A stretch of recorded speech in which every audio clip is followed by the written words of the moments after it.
Look, over there, where the wall is broken. Do you see what lies beyond? That's what the land became after the light flooded in.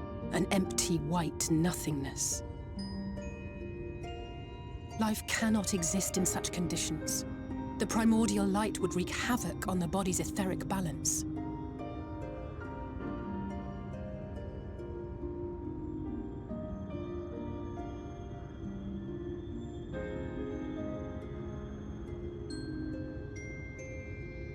That nectarine you bought, it's Halric's favorite fruit.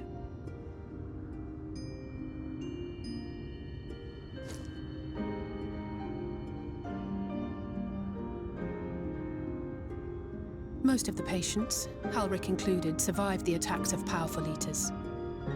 But their fate was sealed all the same. The monster's corruption has entered their bodies, and their very essence is being subsumed by light. The twisted state of the world itself just makes matters worse. Under normal circumstances, a person's ether naturally tends to equilibrium. But for these poor souls, the opposite is true. Sooner or later, every single one of them will turn.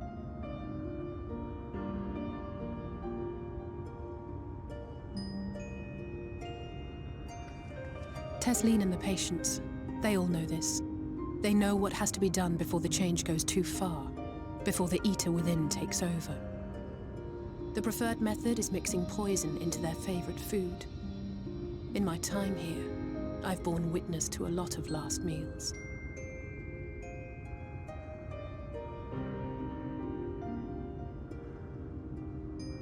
I feel just as helpless as before. No matter how hard I fight, it's never enough.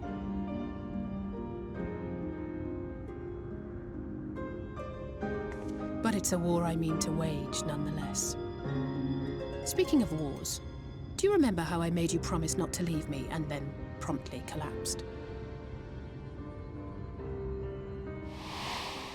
Well, let's just say I had a few choice words for the Exarch concerning the timing of his summons.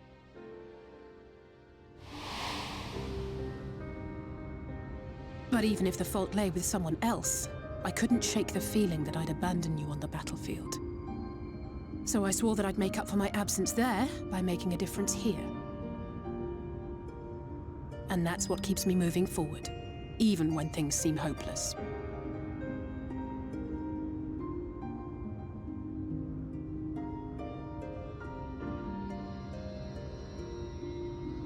On which note, it's time we headed back. The longer we keep Tesleen waiting, the harder this will be for her.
Speak up if you'd like another helping. I made a little bit more than usual today. And you've added something special to the broth, if I'm not mistaken. Aye, well, it's not often we have visitors from the Crystarium, so I may have thrown in a few extra bits and bobs.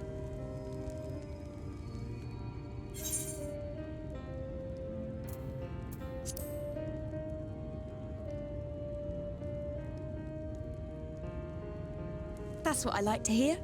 Give me a moment to warm up the pot.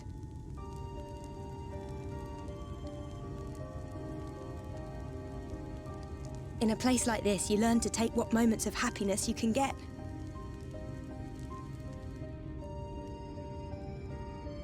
I remember when I first came here with my mother. She was showing the early signs.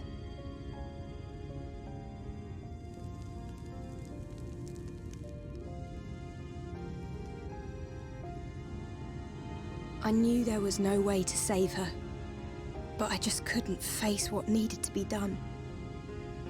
That's the way of it for most people. Why they travel from arms to stay here. Beaten, broken souls come to wait out the inevitable, to receive the mercy of a painless death.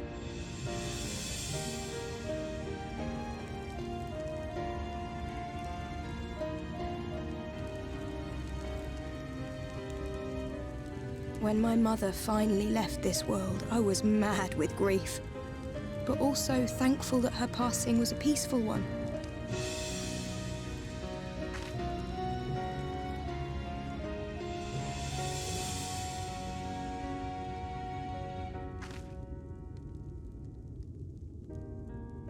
It's never easy, ending a life you've cared for, even when you believe they go on to a better place.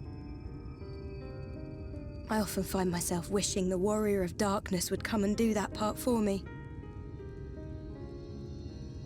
The Warrior of Darkness? You've never heard the tale? I'm not sure where it began, but every child in Norvrant could tell you a version of it.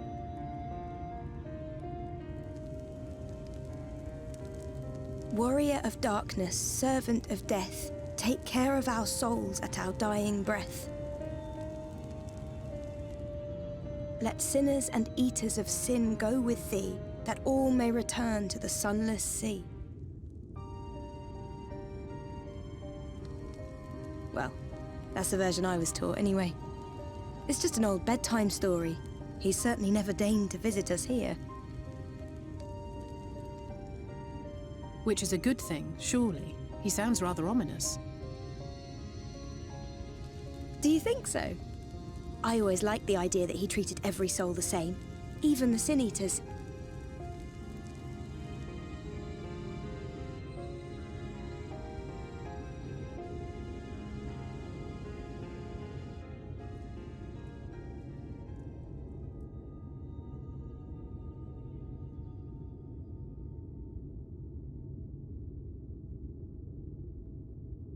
They're coming. Tesleen!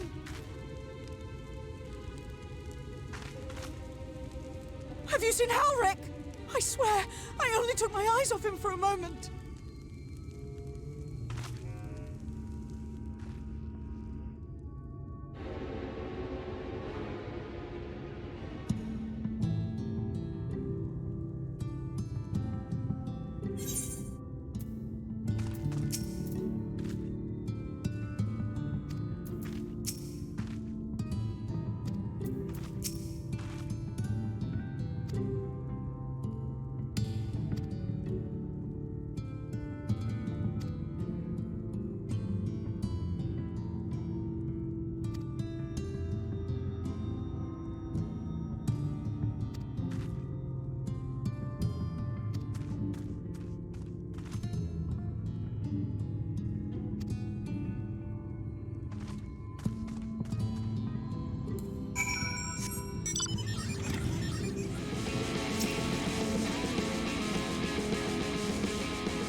Any sign of him?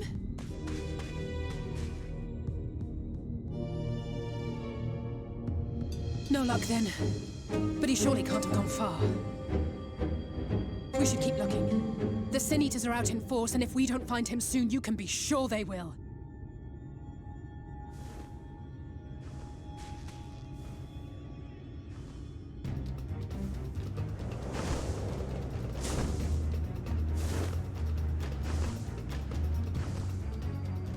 Did you see the size of that thing? It must be one of the nasty ones. Wherever it's going, it can only mean trouble. After it!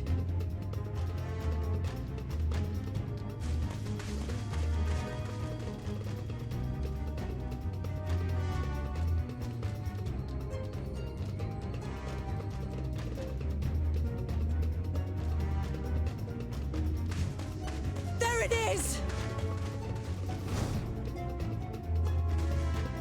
Is that... Oh no!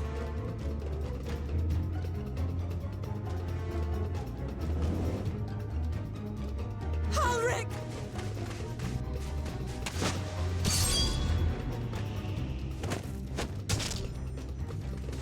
We have to run!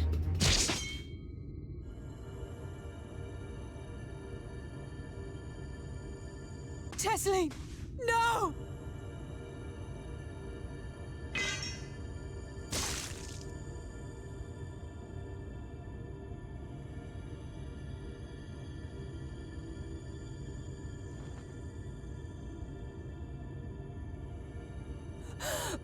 We all deserve happiness, wherever we can find it.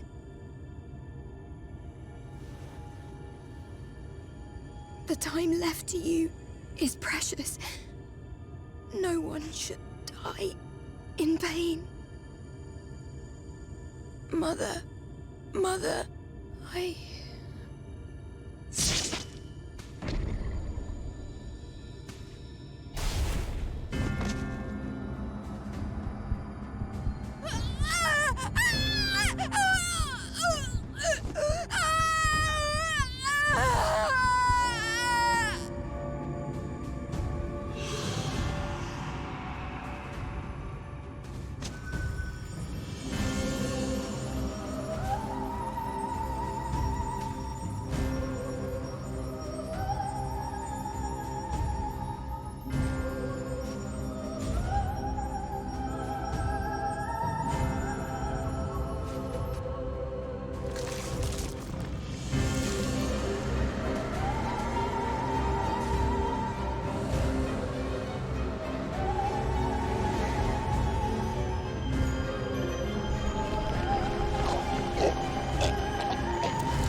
And so you return. Have you gained a better understanding of the crisis now faced by the First? Better is not the word I would use.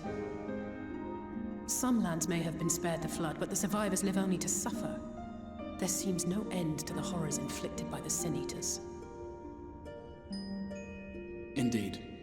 Those abominations are a calamity in their own right. And I can well imagine how hopeless the task of eradicating them must seem to you. But after countless battles and untold sacrifice, we have identified a potential weakness. Sin Eaters are drawn to serve the strongest of their kind, a class of creature we call Light Wardens. And from what we have been able to ascertain, only a handful of these entities exist.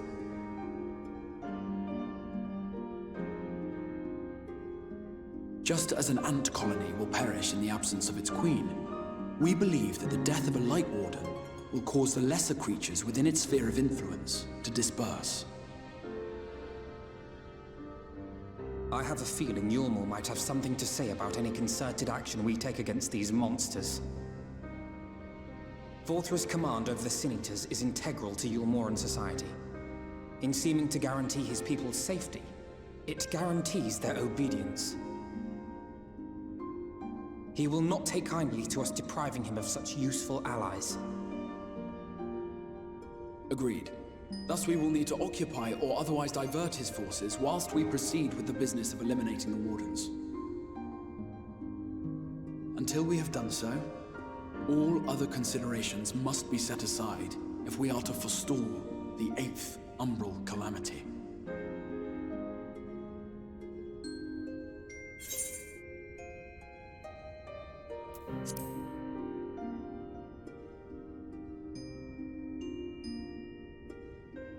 Your uncertainty is understandable, given the circumstances.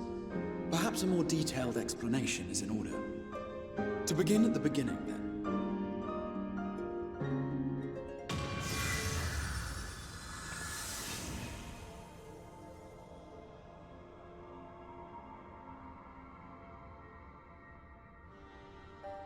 In the ancient past, a single star was divided into 14 worlds. This is the source, your home. These others are the 13 shards, in whose number we find the first. Though physically separate, they retain a connection to each other, and with the source especially. Now, let us assume that a given element in one of the shards attains abnormal ascendancy. Just as water will flow from the highest point to the lowest, the excess energy will begin trickling into the source.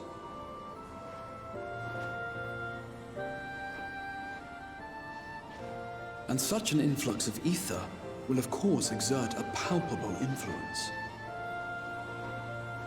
If the element in question were fire, then drought and wildfires might ensue. If it were ice, one might expect the weather to turn bitterly cold. As ether continues to pour in, such phenomena will become more and more extreme, until eventually, a single, untimely event triggers a disaster which cracks the barrier dividing the two worlds.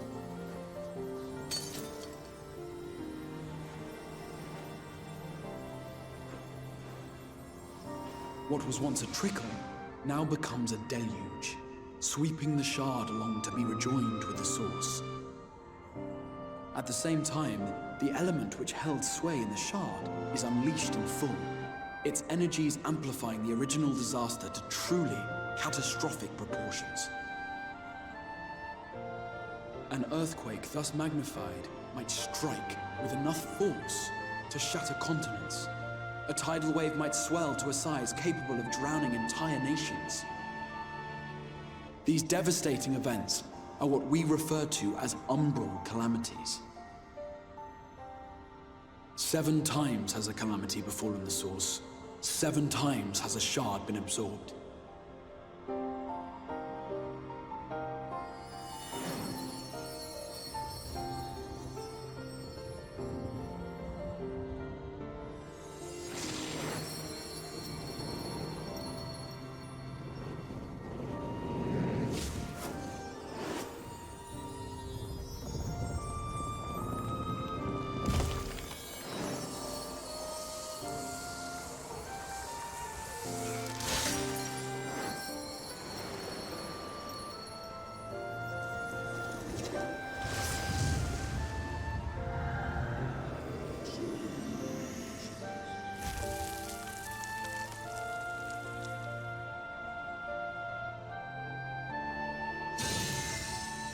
At present, the light-drowned realm of the First stands perilously close to meeting the conditions for a rejoining. It is the Sin Eaters who are to blame for the Light's continued dominance. In addition to attracting their lesser kin, the Light Wardens I mentioned earlier radiate ether, saturating every corner of their territory with light. Even here in the flood-spared region of Northrend, their influence is strong enough to banish night from the sky. Thus, if we are to restore balance to the First and head off a potential calamity, it is imperative that we put each and every Light Warden to the sword. We've been doing our best to take the fight to the enemy ever since we first heard the Exarch's explanation. Though we have yet to claim any meaningful victories if truth be told. Apart from being confoundingly elusive, the Light Wardens possess a troublesome quality which compelled us to delay our plans until such time as you arrived.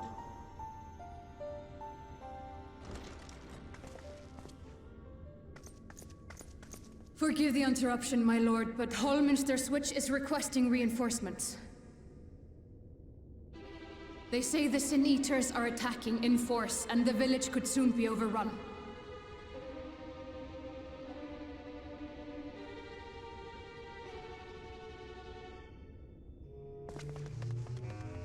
Alert the guard. We should be prepared in case the fighting reaches the Crystarium. You have command of our forces in the field, Captain, but hold off on entering the town until I arrive. That goes for Alphino and Alize as well. My lord.